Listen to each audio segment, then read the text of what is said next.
Hi, everybody. Hello there. I'm Jerry. And I'm Linda. We're the Newcomers, and we're coming to you from the Villages, Florida, America's, heck, the world's biggest retirement community.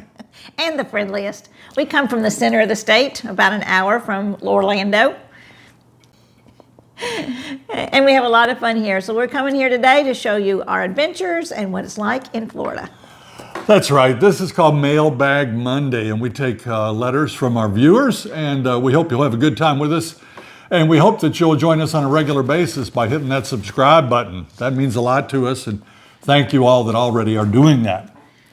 Well, happy Labor Day. That's right. Are you having a picnic today? Are you going to have a good time with your family and friends? I sure hope so. Yeah.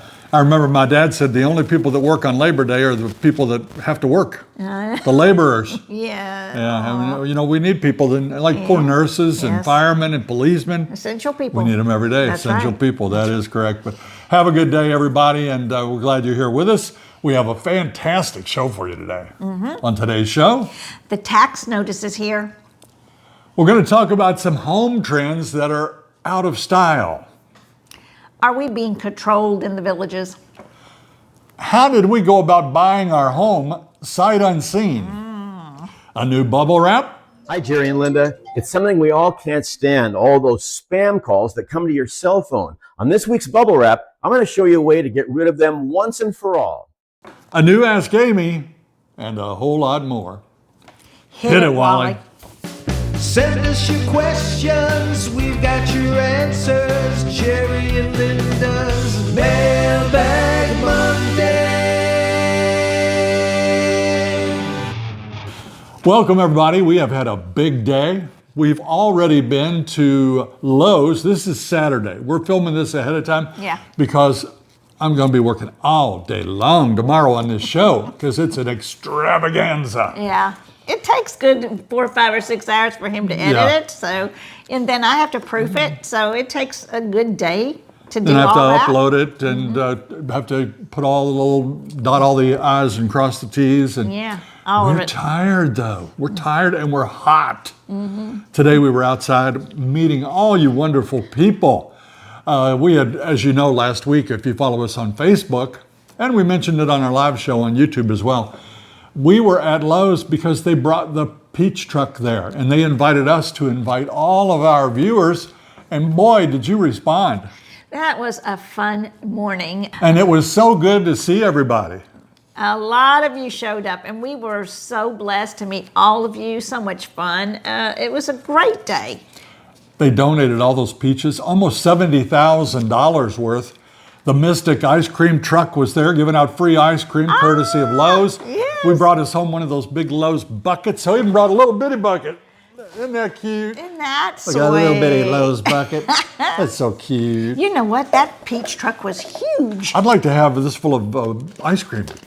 Yeah, peach ice cream. Here we go. Yeah. So we had a great time, and I want to tell you, they are a giving company. They really gave back to the community. Generous. Today. It was Gave very, back very to the nice. community. That is for sure. That is. And for we sure. got delicious peaches. Yes, they're in the fridge, and we were instructed. We have little brown bags to put them in to kind of ripen them. You put them out on the counter for 2 or 3 days in that brown bag, and they get a little softer so that you can use them and cut them up on your cereal in the morning, or you can just make your cobbler, whatever we're going to do. I don't know. I got a stack of recipes. You can do it with the peaches, but I know what I want tonight after we do this. What's that? I want some of that watermelon over there. Yeah, we do have a watermelon too. I love watermelon. Yeah. All right.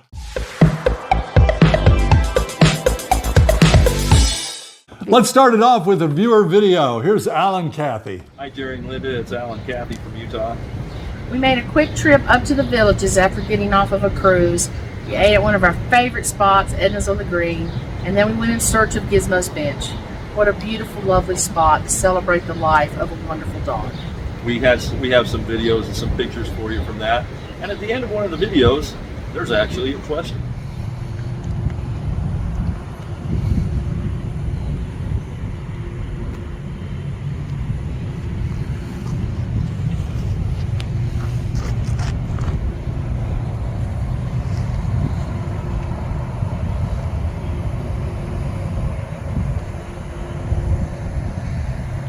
Hi, Jerry and Linda. It's Kathy and Al from Utah.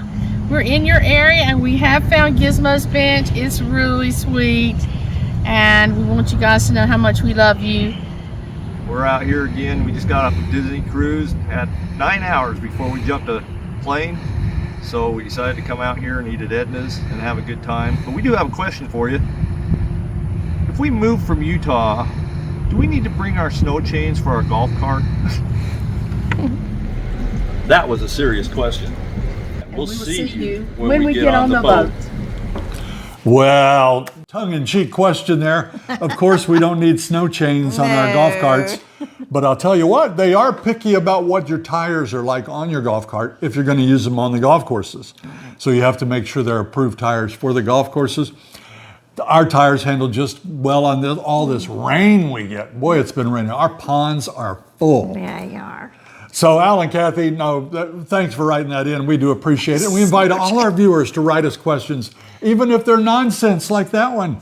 And Al and Kathy went with us on our last cruise. They're great folks. That's right. And we enjoyed hanging out with them. We do.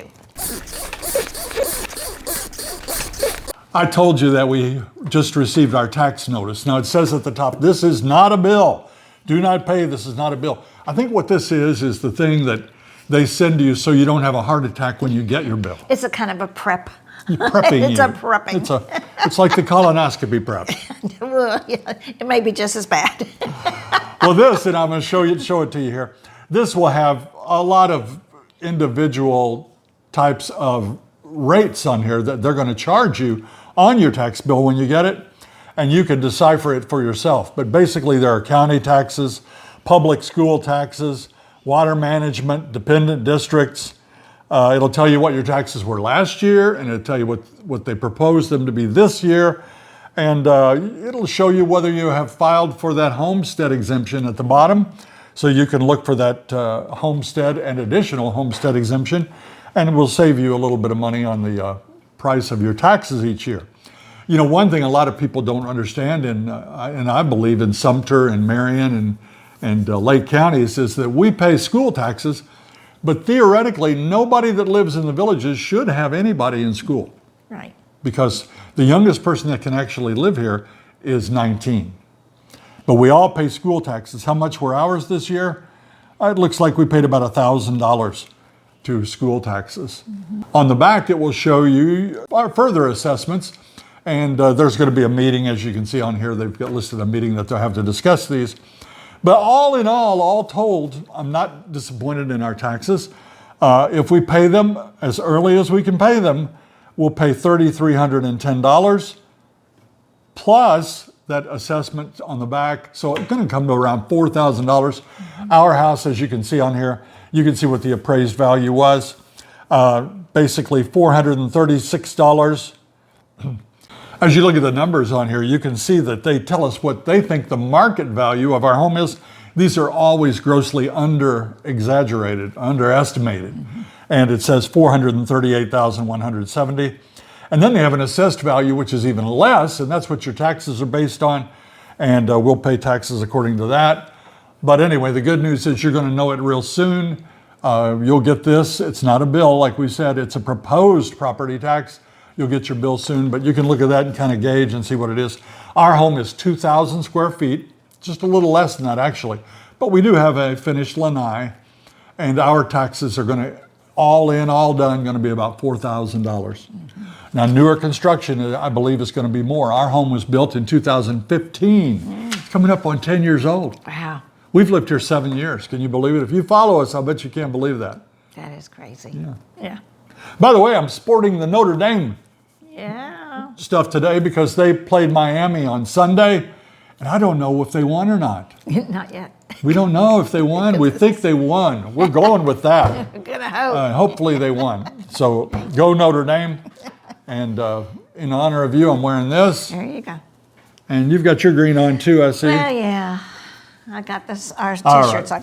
And our first question here from our write-ins are from Brian. Good afternoon and happy Sunday. You had mentioned in one of your episodes you bought your house sight unseen. Was it a difficult process, especially choosing the floor plan? Well, this sight unseen was, we had visited the villages. We went home. We'd seen a lot of homes, like 25 Did a homes. lifestyle visit. Right, a lifestyle visit, and we saw about 20 homes or whatever. We just really enjoyed ourselves. Liked them all. And we did, and that's a good one, that's a good one. You know, we loved a little bit of each home. But when we went home, they were all sold within like a week or two. So while we were home, Jerry saw online this house was up for sale and was having an open house. So he contacted our sales agent, and he came over here to show us, and just so happened some of our friends, we sent our friends over here too to the open house, and they took some videos for us, and oh my gosh, we loved it. But we didn't get to see everything. We didn't see the yard. So it was sight unseen. We had no idea about the neighborhood. No. We didn't know if there were train tracks nearby. We didn't know if there were neighbors that were smoking cigars like they're going out of style. We didn't know about anything other than this house looked good. Yeah, it and looked had good. a lot of things we're looking for. Right. We did not have a floor plan that we were searching for. You mentioned that. We didn't know, but you just know when you come into a house that if it feels right, and that's what we go by. And this one felt great to me. It was very similar layout, only better than our other home.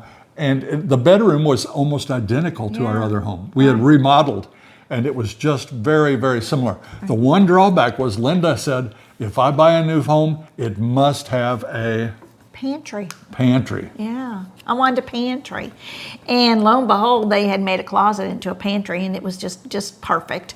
And so we did make an offer, and then we had to come back within 3 or 4 days and seal the deal. Yeah. So to let you know about the process a little bit, she said we called friends over. Well, we had never met these people, but their son had been a roommate with our son at college, and we knew they lived in the villages. So we called them, and they came over and looked at it and talked to us and said, hey, it's got everything you want. The backyard's beautiful. You don't have kissing lanais. It looks nice inside. We like the layout. And so we made an offer based upon their recommendation. Right. And what I did was write into that offer, could we please have a week to come down and look at it? And they said, no, we'll give you 3 days. So we booked a flight immediately. We flew down, looked at it. Linda signed on the dotted line, and the rest is history. We love it. As far as closing long distance, nothing to it. They've got that down pat. They will send you the stuff. You sign it, boom, it's a done deal. You don't have to be here. No, you don't. So that's pretty cool. They make it easy to buy the home. Too easy. Too easy. buy the home. Too easy. But it was a streamlined process, but you got to have guts to buy a home sight unseen. Yeah. Because there's a lot that can go wrong. I really don't recommend it. No. I recommend you come down and see it, talk to the neighbors, look at the neighborhood. Has it ever flooded? Has there been a lot of lightning strikes? Have they ever had tornadoes in this area? Do you have any crazy neighbors? Yeah. To find out. Is this home on a thoroughfare? I mean, How busy? How busy is your street? So you kind of want to know those kind of things too. What does your backyard line up with? So many people do it. They tell Yeah, us they all do. the time, we're like you. We bought our house sight unseen. And we say, congratulations. But, we got lucky. Hopefully you got hopefully lucky. you'll get lucky. Right. We're going to talk about home trends. And I thought it would be fun to talk about home trends that you think are okay now, but they might be out of style in the future. So let's talk about some that it might be. And please, in the comment section, let us know what you think is popular now, but might not be so popular in the future. Now, when we moved in here, we had gray floors. Gray. Yes, we did. We did. And we liked them. But we started getting the impression that those were going out of style. Yeah. And it didn't go with as many things as this wooden floor, so we made a change. But gray flooring would be one of the things. What else? Right. Well, we had a lot of carpeting, and that did go out of Maybe style. even Florida carpeting goes out of style. Do you think plantation shutters might go out of style someday? Crown molding. Crown molding, or white cabinets. It's very popular here. Will that be in style? Dark brown cabinets we had forever, and then almost like that, they didn't appeal to me anymore. I still love them. She loves them. I do. But I kind of like the white cabinets. The people are getting their cabinets painted on a regular basis. Yeah. So in home design, what are some things that you think might go out of style? That would be good to know, wouldn't it? we'll take that under advisement. We'll come back in a week or two and let everybody know what tips we got. Yeah. You know, we're not doing word jumble anymore. We're doing little puzzles and fun things. So here's one for you. I don't know what to exactly call this. It's these are letters and numbers, and they mean something. Look at that one. What do you think that means? Can you decipher the hidden message? You ever watch that show, National Treasure, where they have to go to spot and solve all these riddles? I love that stuff. But what does that mean right there? It's got a 2 backwards, a bay, and a 6. I'll tell you what it means. A back 2, backwards 2, bay 6. Back to basics. You just got it, didn't you? Just got it. Yeah. Let's look at this one. This one's a little easier. You can see it there. P-I-T, empty at the bottom. It's a bottomless pit. Bottomless pit. Did you make these up or did you Those find are fun. these? Those are fun. No, I didn't make them up. Okay. I did not make them up. It's time for bubble wrap.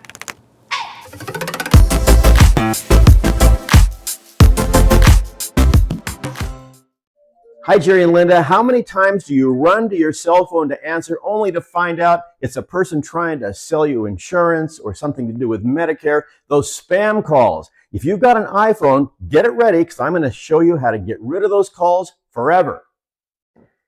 Here's how you do it. From your home screen, go to Settings, then come up here and search for Phone. You can just type in Phone. When it comes up, hit the Phone app. There it is.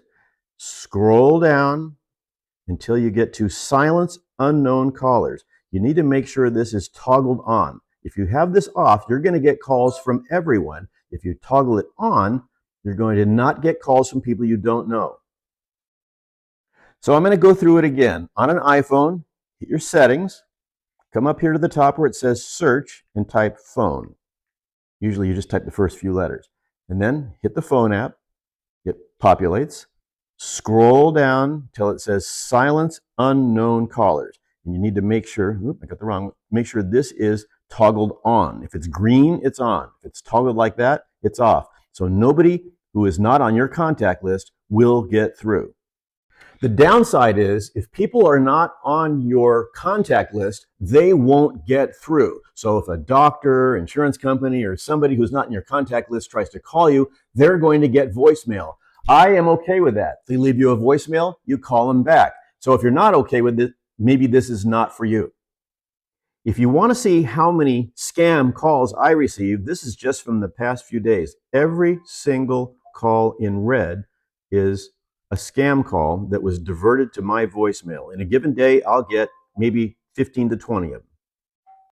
This is a surefire way to make sure you never get a scam call again. I'm Peter Bernard, and that's this week's Bubble Wrap.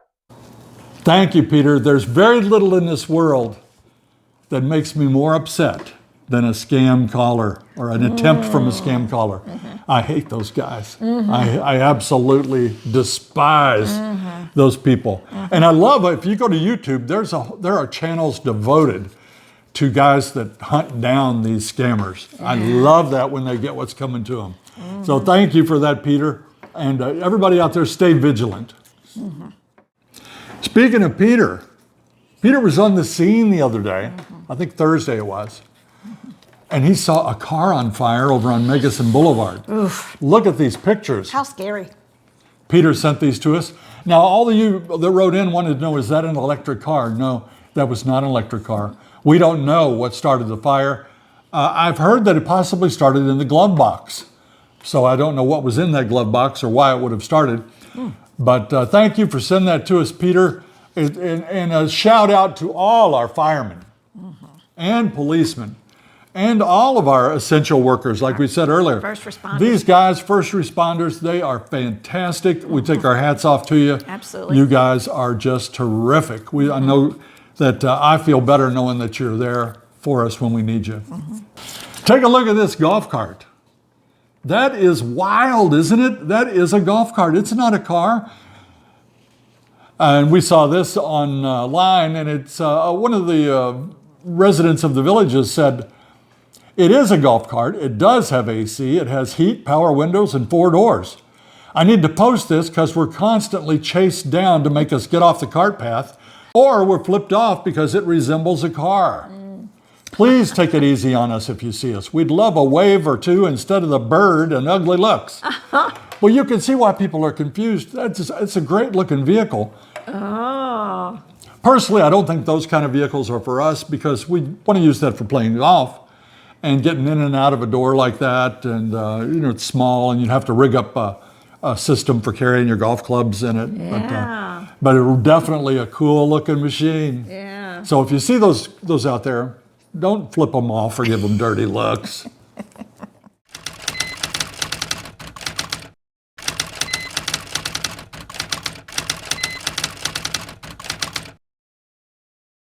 This next question is from Marcus and Priscilla in Brooklyn.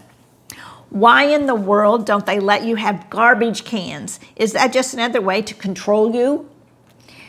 Well, I think it's not to control us, but it's to control the beauty of the villages, because garbage cans people have different kinds of garbage cans sometimes, and they are left out. They're ugly. They may be in your driveway too long.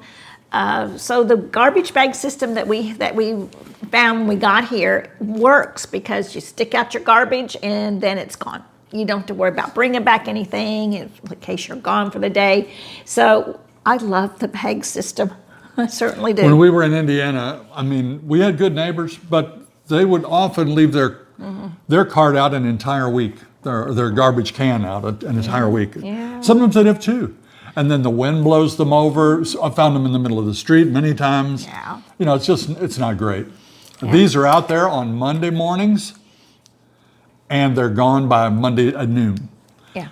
On Thursdays, we put them out again, boom, they're immediately gone. Yeah. So it's just great. The neighborhood has that wonderful, upkept look. Yeah. And another reason that the villages are so beautiful. Mm-hmm. It's time for Ask Amy.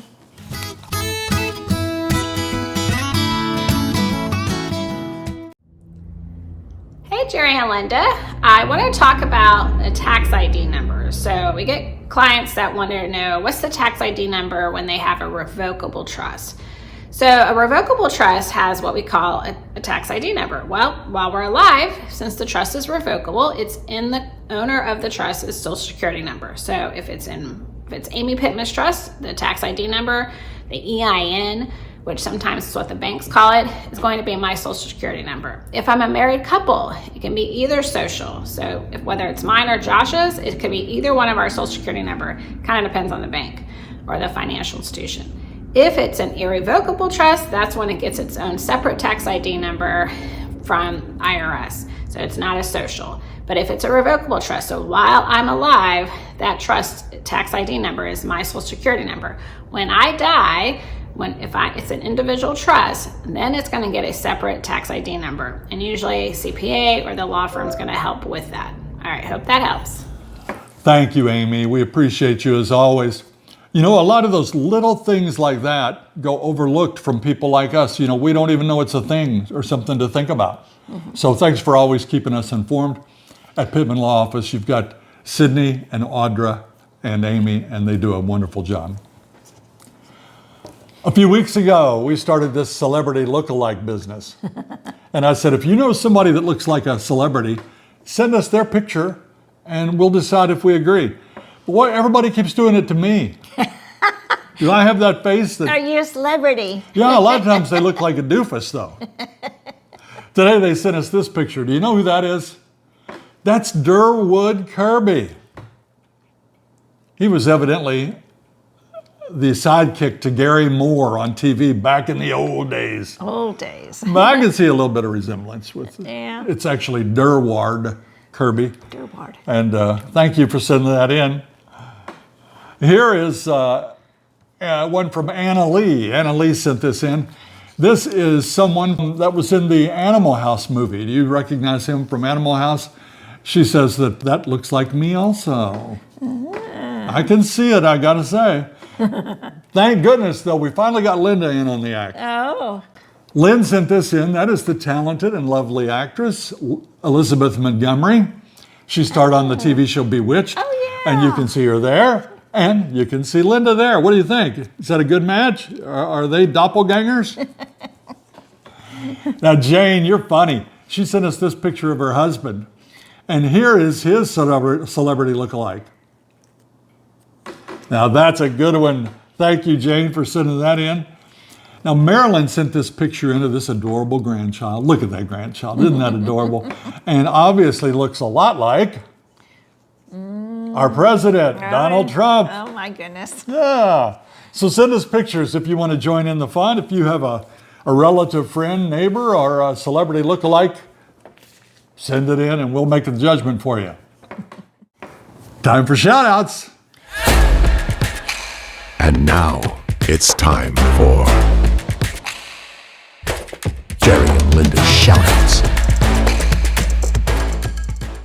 As always, we thank you for being part of our family here, and we absolutely love it when we see you in public or you send us your pictures. We love to put names to the faces, and so many happy, fun people here in the villages. Keep those pictures coming in.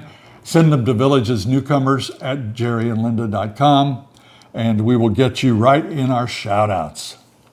Don't forget, we have a cruise coming up next October 26th, and we have some room for more fun people to join us, so please check it out and see if you can do it.